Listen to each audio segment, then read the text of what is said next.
For decades, Prince Andrew was seen as the Queen's favourite son. To Elizabeth II, he was the untouchable prince, the war hero, and the one who seemed to have a free life without consequences. While other members of the family were harshly questioned, everything was forgiven to Andrew. His mistakes were minimised, his uncomfortable friendships were ignored, and his decisions were covered up. When he married Sarah Ferguson, the public adored them. The media said they brought fresh air to the monarchy and a promising future, but what began as isolated scandals ended up becoming a total downfall. His closeness to Jeffrey Epstein and his inability to break that friendship ended up costing him dearly. Virginia Giuffre's accusation marked a breaking point from which he could no longer return. In an attempt to clarify the situation and tell his version of events, he gave an interview to a television outlet that ended up being disastrous. It made clear how utterly disconnected from reality he is, and that as long as things work in ways that benefit him, the rest doesn't matter. But this time, for the first time, he couldn't dodge the consequences.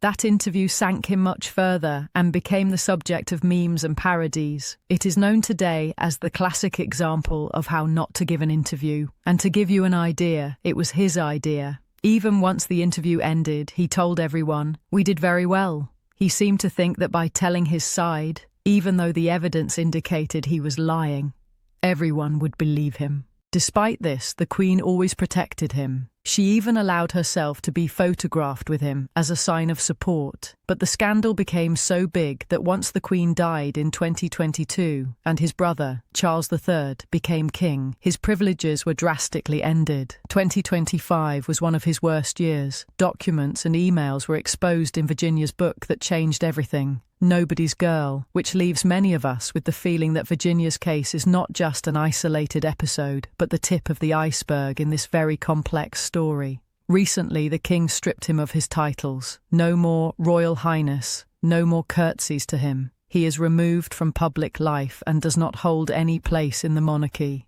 He no longer serves as a prince. Today, he is simply Andrew Mountbatten Windsor. But there is something he will never stop being, a deeply immature person, accustomed to privileges, who has never known how to face the consequences of his mistakes. And that is what is most annoying about this story. How can someone born in a golden cradle, who has all privileges, both material and social, at his disposal, decide to do wrong? Instead of leaving a positive mark on the world, something worthwhile, he did the exact opposite. So in this video, we will reconstruct step by step how one of the most protected men of the British monarchy fell, and also his wife, Sarah Ferguson, who was also very close to Jeffrey Epstein based on emails and information that has been released. Stay until the end to know what happened to his main accuser and how that completely changes the way we see this story.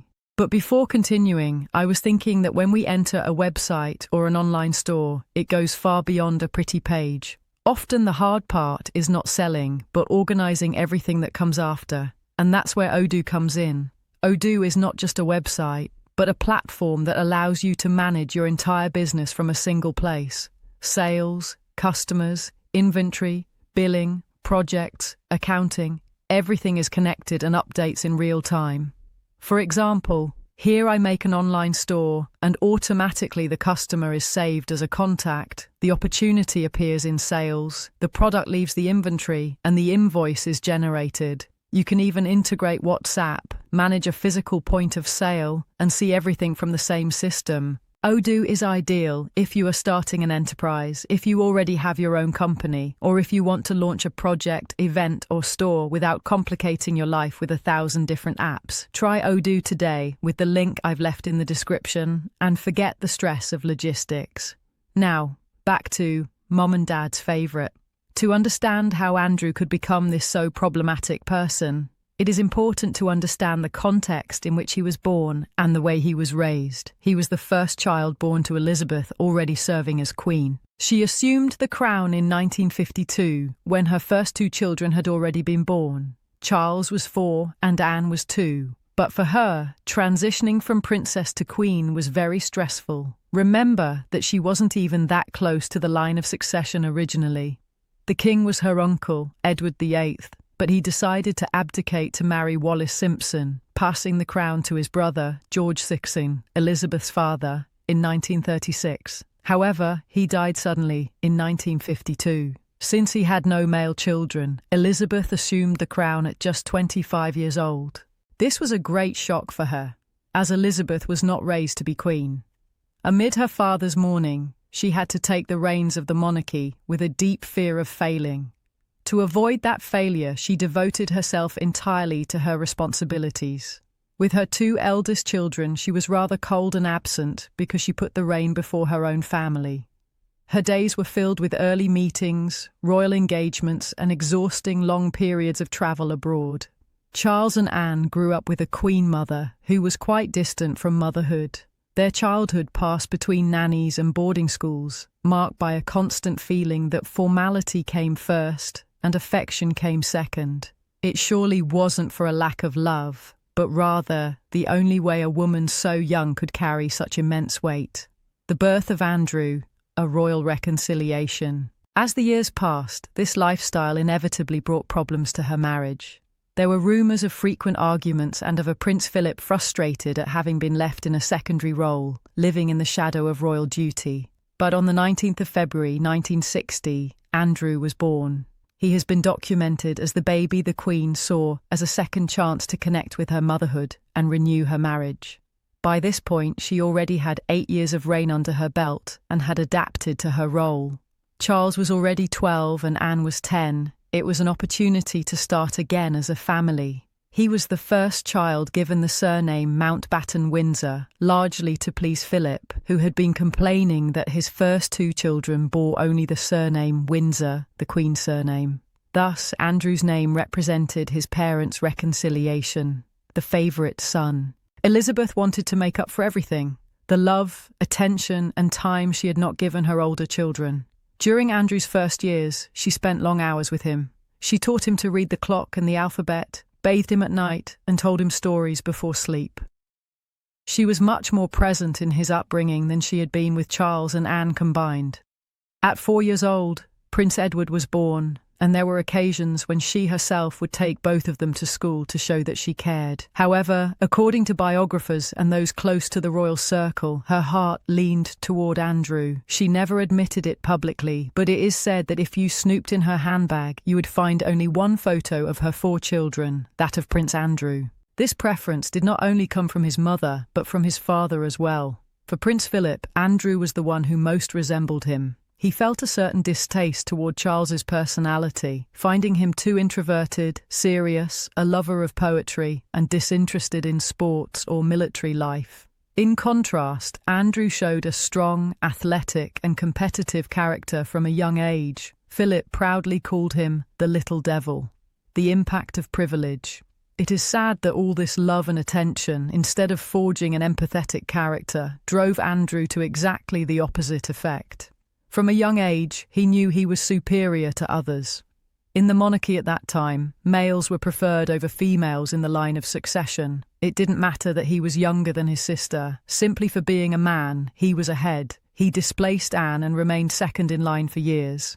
Today, that law no longer exists. Queen Elizabeth II removed it during her reign. For example, in Prince William's family, Princess Charlotte remains ahead of her younger brother Louis. But back then, it wasn't like that, and Andrew knew it. Perhaps that early environment taught him a view in which he was untouchable, a boy born into a golden cradle with every material and social privilege at his disposal.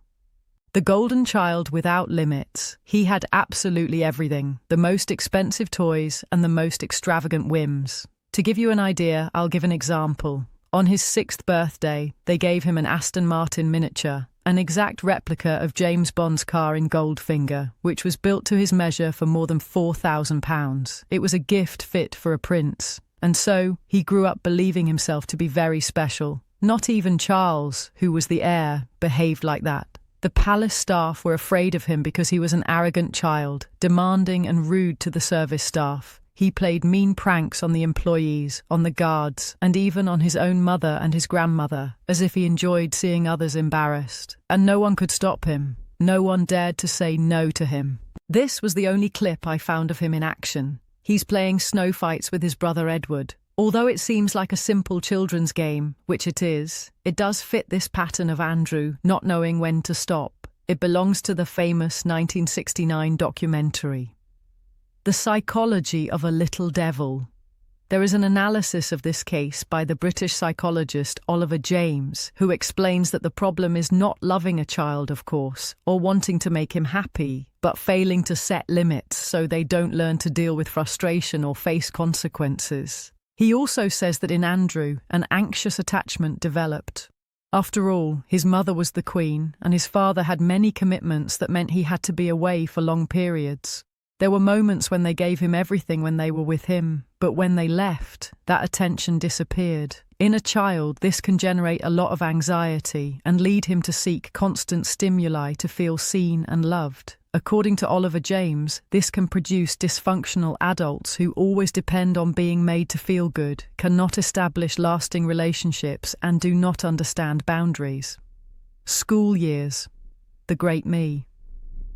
In his school life, it was the same. Andrew didn't like studying. It bored him. All that writing and reading stuff. He was also very difficult for teachers to handle, and they always compared him to Edward, asking, why could Edward be so calm, studious and dedicated while Andrew is a complete pain? With his classmates, coexistence was very difficult because he always applied the typical, you don't know who I am attitude. As he got a bit older, they say he made too many sexual jokes that made everyone uncomfortable, which is why no one took him seriously. They nicknamed him Giggles, or the Great Me. Many of the sources for this video come from the book by biographer Andrew Lowney, who did an exhaustive investigation of both the past and the present of Prince Andrew. He included this passage from Princess Diana, who knew him since childhood, and said in an interview, Andrew was very noisy and scandalous. I got the impression that there was something that unsettled him inside. He was not for me. He was very happy to spend all day sitting in front of the television watching cartoons and videos because he's not someone who likes to do things. The Prince Hero, the Royal Navy, and the Falklands. After graduating from prep school at Gordonstown at 18 years old, he decided to follow in his father's footsteps. He joined the Naval Academy at Dartmouth to train as an officer in the Royal Navy. His motivation seemed to be a combination of family tradition and a search for strong emotions. Soon, he specialized as a helicopter pilot. His peers from that time admit that he wanted to learn, made an effort, and showed interest in classes. However, he was quite complicated to have there because everything revolved around him. They had to protect him for being second in the line of succession, which sometimes complicated things. He made them even more complicated by asking everyone to address him as His Royal Highness and to bow to him. According to Lowney, he even wanted them to bow to his car from the moment they saw it from afar. His classmates, of course, complained. What was the point of bowing to a simple car? As you can imagine, he was always alone and found it very difficult to make friends. At 22, in 1982, he insisted on serving in the Falklands War despite the grave danger. This conflict existed because these islands had been under British control since 1833, but Argentina was claiming them as its own. For 74 days, the British faced off against the Argentines in extreme weather. Contrary to what many might think of a prince, Andrew did not stay in a comfortable position just to pose for a photo. He went to fight seriously. He served as bait, flying his helicopter so that the Argentine missiles would pursue him instead of crashing into the British ships, literally risking his life for his country. This made him feel immense fear. Years later, he recounted the terror he felt when he saw a projectile pass very close to his helicopter. For a moment, I thought that was the end for me. Keep that fact in mind, because it will be very important later in the story. A hero's return and first love. The United Kingdom won the war, and Andrew returned a hero. The Queen gave him a rose upon his return, which he put in his teeth as a playful sign of victory. This reinforced his parents' view of why he was their favourite son. To the Queen, he couldn't be wrong, and to Philip, he was the son who truly represented him. Andrew's ego shot to the sky. He now had even more reasons to believe himself superior to others. This was the beginning of his high popularity as a sought-after bachelor, although by this time he was already very in love for the first time. Among the many women he had casually dated, there was one who truly conquered him, the American actress Koo Stark. She was 4 years older, she was 25 and he was 21, and they had met before the war. He loved her because Ku was completely unfamiliar with the world of royalty and treated him like a normal guy. Andrew took her to the palace and the Queen accepted her initially. For a while, the party-loving and womanizing pattern that characterized his youth finally stopped. The reputation of Randy Andy and the Ku-Stark affair. Because he had a very bad reputation as a womanizer, they called him Randy Andy, which essentially means Andy the horny one. But with Ku, all that was part of the past. She waited for him during his time at war. They kept in touch, and she was always supporting him. However, once he returned with all this popularity, the media began to dig into who this woman was. The problem was a film she had filmed a few years earlier called The Awakening of Emily. The press began to unjustly label her a porn actress, and a wave of humiliation followed. This became a risk for the image of the monarchy. It was the first time his parents said no to Andrew. They flatly opposed him continuing the relationship. Despite loving her, Andrew ended the relationship. He didn't even fight to be with her, as if the decision was easy. If that love represented losing his privileges as a prince, well, he chose privileges over love. Ku was super hurt. It pained her a lot. Andrew immediately returned to his previous pattern: parties, alcohol, and women. But now it was much more intense. A security nightmare and the Maxwell connection. His behaviour became a security problem for the royal family. According to staff members' accounts, Andrew brought a different woman back practically every night. For the guards, this was a nightmare because they never knew who was entering or what risks it implied. They notified the Queen so that she would put a stop to it, but she reportedly answered them to let him do whatever he wanted. Perhaps losing this girlfriend was more painful than Andrew was willing to admit, and this debauchery was his way of anesthetizing himself. It was during this stage that his long and problematic friendship with Ghislaine Maxwell began. According to what Loney recounts in his book, they connected very well. They became such close friends that Ghislaine visited him at the palace all the time. The guards eventually stopped questioning her. While they weren't necessarily a romantic couple, she would later become the link between Prince Andrew and Jeffrey Epstein. Marriage, the princes of the eternal smile. Sarah and Andrew had known each other superficially since childhood, but the person who really played Cupid was Diana, Princess of Wales. Diana was already Charles's wife and remained very good friends with Sarah. She thought they would make a great couple and invited Sarah to a party in Windsor in 1985. Andrew was captivated by the charismatic redhead, and she found him very handsome. From the start, they appeared deeply in love, always laughing and very relaxed, a far cry from the typical rigidity of the monarchy. They contrasted sharply with Charles and Diana, who often looked serious and distant. The press loved them, calling them the princes of the eternal smile. They married in 1986, and the Queen granted them the titles of Duke and Duchess of York. An iconic moment from the celebration was on the balcony when the crowd shouted, "Kiss, kiss." They played as if they didn't hear, before finally sharing a kiss that made the crowd roar. They went on their honeymoon to the Azores, but as soon as they returned to everyday life, the fairy tale began to end. Sarah's hidden trauma and abandonment. Sarah brought many emotional problems into the marriage. Although she came from wealth, she lacked affection. Her father, Ronald Ferguson, was an absent husband, a gambler, and unfaithful. Her mother, Susan Barantes, was deeply unhappy until she eventually fell in love with another man and moved to Argentina, abandoning her children when Sarah was only 12. This was devastating. Her father then sent her to boarding schools, which increased her feelings of loneliness. She also carried a deep guilt. On one occasion, she made her mother angry, and her mother lost a baby she was expecting.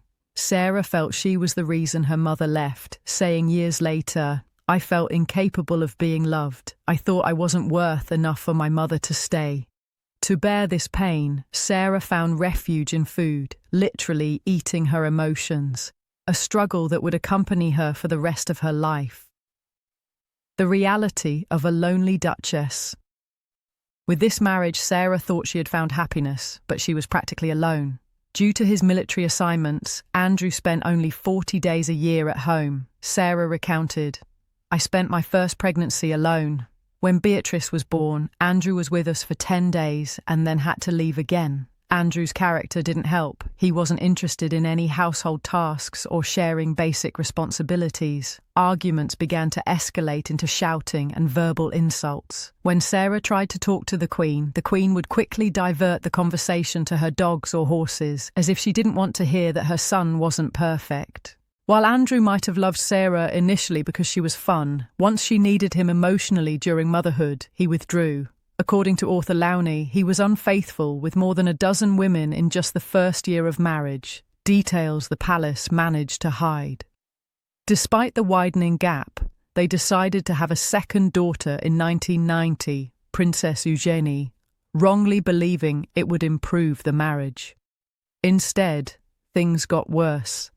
Emotionally exhausted and alone, Sarah began to develop an uncontrolled shopping habit as a way to vent, charging whatever she wanted to feel noticed. Financial strain and the snowball of debt. He earned between £200,000 and £300,000 a year, which, although a huge amount of money, was not enough to maintain such a high lifestyle. As Andrew was already a big spender and his wife was too, their expenses began to exceed their income. Sarah went overboard with clothes, shoes, jewellery and designer luxuries. When the cash ran out, she turned to loans. Since she was the Duchess of York, banks lent to her easily. However, each loan was larger than the previous one, making the debt grow like a snowball. Eventually, the Queen herself had to intervene, telling them they had better separate before this became a major public scandal. The scandal in the south of France. In 1992, a statement was made that they would no longer be together as a couple, though they would continue to live in the same spaces for the upbringing of their daughters. They have been a very strange couple. Even after their divorce, they have mostly lived in the same house together. Together but not mixed, as the saying goes. Shortly after this separation, Sarah was photographed with her new partner, the American financier John Bryan, in the south of France. The images were very compromising. The world saw it as an act of infidelity. Even though they were already separated, they were still legally married. While Andrew had also been unfaithful first, he was protected by the palace, leaving Sarah completely exposed. The press attacked her spending, her personality, and even her body, cruelly nicknaming her the Duchess of Pork, a label she later admitted was a deeply humiliating burden. Finally, in 1996, they were legally divorced, but their story together was far from over. The partying prince and the human Labrador. Just as he did when his engagement to co-star ended, the now divorced Andrew, at 36, returned to a life of partying and casual relationships. In 1999, he was linked to socialite Lady Victoria Hervey and was frequently seen with various models and actresses. The press largely gave him a pass, viewing him as a single father and naval officer with every right to have fun. However, he was losing his identity. He was no longer the young hero of the 80s, and the palace no longer wanted him risking himself in combat. He was promoted to commander, but this meant fewer responsibilities and more time in London to spend at parties.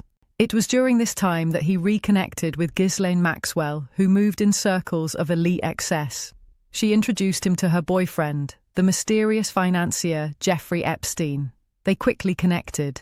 In his book, the author calls Andrew a human Labrador, a metaphor for someone innocent who doesn't detect danger, seeks constant attention, and fails to smell the bad intentions of others, though the author notes he should perhaps apologize to Labradors for the comparison.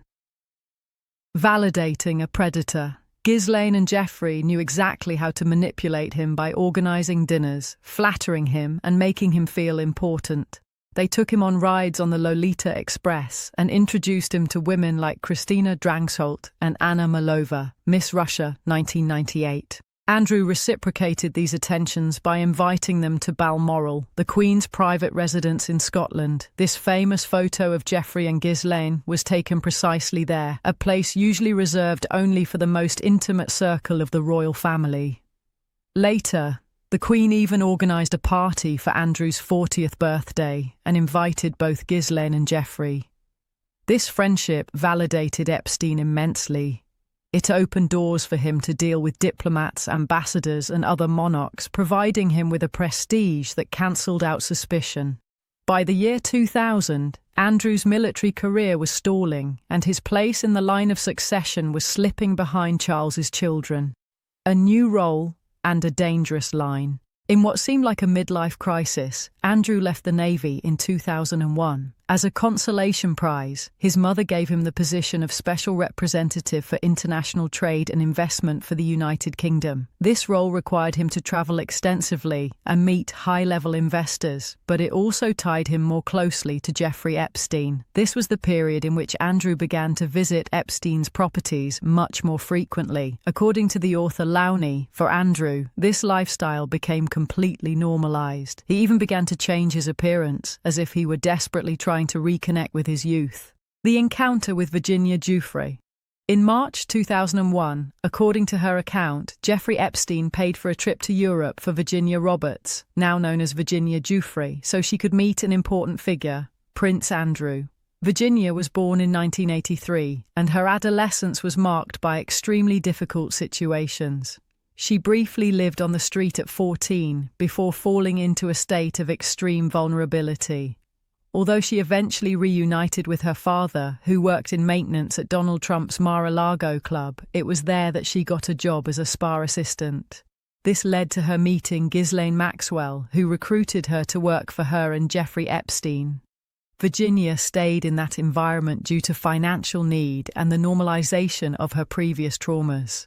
The meeting with the prince took place at Ghislaine's residence in London. There is a piece of proof that something happened, a photo that was hidden for years but later became the biggest piece of evidence against him. In the context of 2001, the virality factor didn't exist. Virginia asked to take the photo simply to show her mother that she had met a prince. I don't think Andrew ever imagined the reach that photo, taken by Jeffrey Epstein, would eventually have. While only that photo exists, Virginia stated in court that it happened 2 more times at other Epstein properties. Furthermore, in 2022, emails from August 2001 surfaced where Andrew asked Ghislaine if she had found him any new inappropriate friends. This occurred after the March meeting, suggesting it was not an isolated case. Arrogance and the trade envoy role. In 2002, Andrew received Ghislaine and actor Kevin Spacey for a tour of Buckingham Palace, where they even took photos sitting on the thrones of Prince Philip and Queen Elizabeth II. For several years, this friendship remained very close. During this time, Andrew served as a trade representative for the United Kingdom. Many officials complained about his behaviour. He was described as arrogant and rude, demanding constant curtsies and refusing to read meeting minutes because he found them boring. He preferred having parties organised for him. Although he attracted some investments, which made the Queen proud, The Guardian later published an article revealing that much of the money he spent came from British taxpayers. However, the palace turned a blind ear, and Andrew believed he was untouchable. Sarah Ferguson's financial spiral. Meanwhile, Andrew's ex-wife, Sarah Ferguson, was facing her own crisis. After the divorce, she lost the support of the monarchy. Although she kept the title of Duchess of York, her $22,000 pension was not enough for her extravagant lifestyle. The author Lowney lists a series of impressive expenses: custom-made Swiss shoes, daily massages at Buckingham Palace, designer clothing, and constant travel abroad where she treated her friends to expensive dinners and beauty treatments. To reinvent herself, Sarah released books, appeared on reality shows in the United States, and became the face of Weight Watchers. This commercialization of her image was frowned upon by the monarchy, as royals are not supposed to profit from their status. Despite these projects, her financial situation worsened and she sank deeper into debt. The 2006 scandal, a birthday and an investigation. In 2005, a mother reported Jeffrey Epstein to the Palm Beach police, triggering a formal investigation. Amidst this, in July 2006, Andrew and Sarah's daughter, Beatrice, turned 18. They threw a Victorian-themed party at Windsor Castle. Shockingly, the guest list included Ghislaine Maxwell, Jeffrey Epstein, and even Harvey Weinstein. Inviting Epstein while he was under criminal investigation seemed like an act of public backing. Andrew later claimed he had no idea about the investigation, which is hard to believe given the high-profile nature of the case in the United States. Only 8 days after that party, Jeffrey Epstein was arrested on serious charges. The Epstein loan and the cash for access. Sting Epstein eventually agreed to a sweetheart plea deal. This period coincided with Sarah Ferguson's financial collapse. Out of pride, she refused to declare bankruptcy, asking Andrew for help instead. Andrew, in turn, asked Jeffrey Epstein for financial assistance. Epstein gave Sarah $15,000 to help with her debts. It is highly controversial that they accepted this money while Epstein was serving time for charges involving minors. According to Epstein's lawyer, Sarah even took her daughters to celebrate his release from jail, though sources close to her deny remembering the visit. In 2025, an email from 2010 surfaced where Sarah explicitly asked Epstein for money, saying, "Would there be any possibility you could lend me $50,000 or $100,000 to cover some small bills?" I had to ask. The casual language suggests a normalized financial relationship with a convicted predator. This desperation for money culminated in one of the biggest scandals of Sarah's life. She was caught on video accepting money from a media outlet in exchange for selling access to Prince Andrew. She was filmed asking for $500,000, even making the hand gesture for cash. The cash for access scandal, give me money. In that video, she received £40,000 in cash. Open doors, leave Prince Andrew. Yeah, is that a deal? Yeah. At first, I felt a lot of empathy for Sarah Ferguson, a girl with such a difficult childhood who married for love and ended up suffering from emotional abandonment, the pressure of the press, and criticism of her body. I even understood her refuge in food and her impulsive shopping. But she kept making one irresponsible decision after another, making it impossible to continue empathizing with her. She even allowed her daughter to be with a much older man, Paolo Liuzzi, who faced serious accusations in the United States, yet she defended him. And then there was the involvement with Epstein for money. Truly, she is a woman with reprehensible behaviors. The Hannibal Lecter threat. In 2011, the $15,000 loan that Epstein had given her in 2008 came to light. Supposedly repentant, she gave an interview to the Evening Standard, claiming she would never have anything to do with Jeffrey Epstein again. She apologized to the victims, and anyone would have believed she was sincere. However, emails from that time recently emerged. Spokesman James Henderson revealed that Epstein, upon seeing the interview, was furious. He called Sarah and made a threat described as like Hannibal Lecter, telling her she had to publicly retract her statements or he would destroy her and her family. Sarah made a complete 180-degree turn. In a following email, she called him my unshakable, generous, and supreme friend, and humbly asked for his forgiveness for criticizing him publicly. She admitted she had been advised to speak against him but claimed she didn't feel it. The author Loney says they stayed in contact for 5 more years. While there are no official reports of her visiting his island, Sarah appears in the Black Book of Contacts used in Ghislaine Maxwell's trial, with 18 numbers listed for her and 16 for Prince Andrew.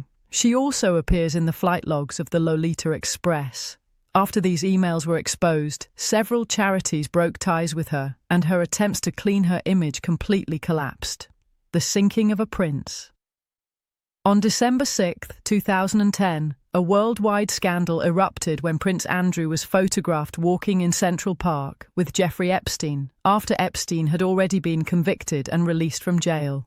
At the time, Andrew was still the trade representative for the United Kingdom. The public questioned why he remained friends with a convicted predator. It was later revealed that it wasn't just a walk. Andrew had stayed for several days in Epstein's Manhattan mansion. A video also emerged showing Epstein leaving the mansion, while Andrew waved from the door without any shame. Parliament complained to the Queen, but she acted as if nothing was happening for 7 months. Finally, in July 2011, he was removed from his post, though the palace issued a statement personally backing him.